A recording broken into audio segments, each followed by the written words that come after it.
Hello everyone, welcome to Chapter 4 of the Advanced Bankroll Management Series, the Daily Academy podcast. I'm Big Italy 42, here with your author, Space Jam 23 DFS on Twitter. His name's Christopher Ruckus, and for this podcast, we're going to be running you through swinging for the fences. So why don't you go ahead and just give me the breakdown of what you mean by swinging for the fences here.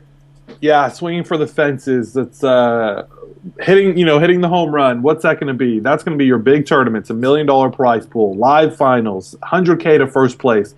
Unfortunately, those games typically have buy-ins in excess of $300, $500, $1,000 maybe. Obviously we have a $100 buy-in, $27 buy-in games with 100,000 entries. Those are great. They are bankroll burners. If you're looking to build your bankroll, you're going to have to use a qualifier to enter in anything that's worthwhile. When we talk about the qualifiers, you've got to break it down. You've got to decide what's your break-even point. So DraftKings right now, they've got a $300 nightly tournament. It's a really solid tournament. I think it pays $50K to first. Something like that. Is that the? I think it depends on the slate, but right around there. Right around $50K to first, and a couple hundred entries. It's a really solid tournament.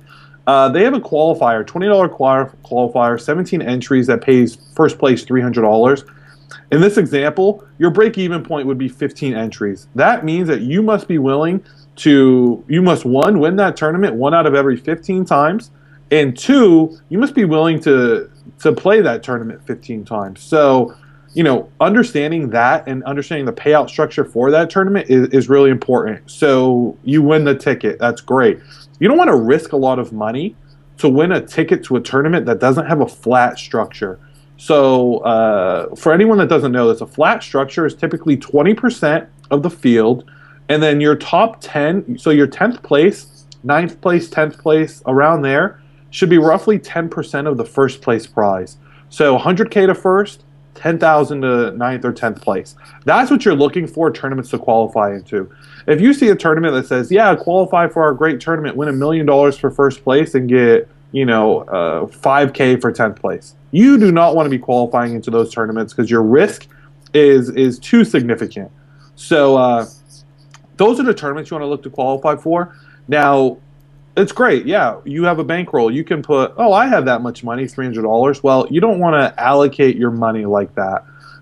Your money wants to be allocated specifically for qualifiers. So, as an example, you might allocate 15% of your net winnings towards qualifiers. So, you win 2K in December. In February, you've got $3,000 specifically for qualifiers. So what that means is that $300 does not exist. You can burn it, do whatever you want with it. That is specifically for qualifiers.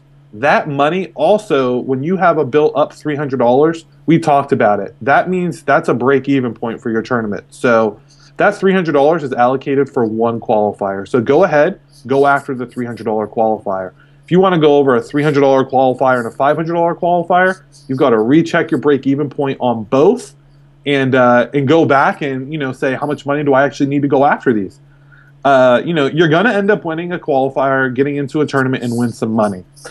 The beginning is the hardest part. So it's really tough to say win a qualifier, then cash that into a tournament. When you do get to that point, you can think of that as kind of over the mountain. You turn that $20 qualifier into a $300 GPP ticket. That ticket, you now just won 7K in that GPP. Essentially, it cost you, say, $150. Awesome. What you're going to want to do is allocate 40% of that to go towards your qualifier fund. So what that is for is to go after other big tournaments. That prize pool, you now have almost $2,700 towards qualifiers to let you, chase that big prize. And at the end of the day, winning those big prizes is what makes this all worth it. Yeah, and that's a great point because anyone can look in DraftKings or FanDuel lobby and see a qualifier and say, hey, I'm going to take a shot tonight for $20, $25, whatever it may be.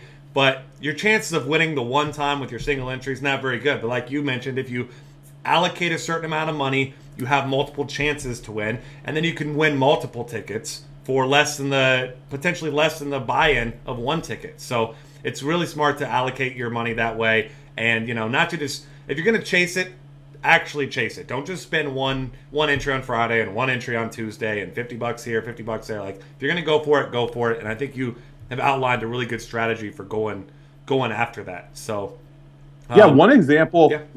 I know Justin was around for this. I think February. FanDuel had the Mega Slam February or March, and I talked to him about it. I went hard after a ticket, so I ended up getting 100 tickets, $2,500 value. I got it for less than 50% off, so I got it for under $1,250. You can do that with Qs, but you've got to remember there's a specific way to do it, because that money, although I won $2,500 worth of tickets, that is not true cash. So if I don't cash in any of those lineups, I lost money of whatever my buy-ins were. So that's why we allocate it. We increase your safety, give you a little bit of upside, and a shot at that $1 million. Yeah, absolutely. So that's definitely the best way to go after these tournaments. I mean, you can't just go in halfway. That's like dipping your toes into the pool and then not getting in because you think it's too cold. I mean, you either go for it or you don't go for it. And I think that Chris has outlined a great strategy here for you. So if you have any questions, find him on Twitter at SpaceJam23DFS. We're always in the forums at Daily Fantasy Baseball Cafe. Find all of our great content at dailyfantasycafe.com or follow us on Twitter at DFCafe. And we will see you next time.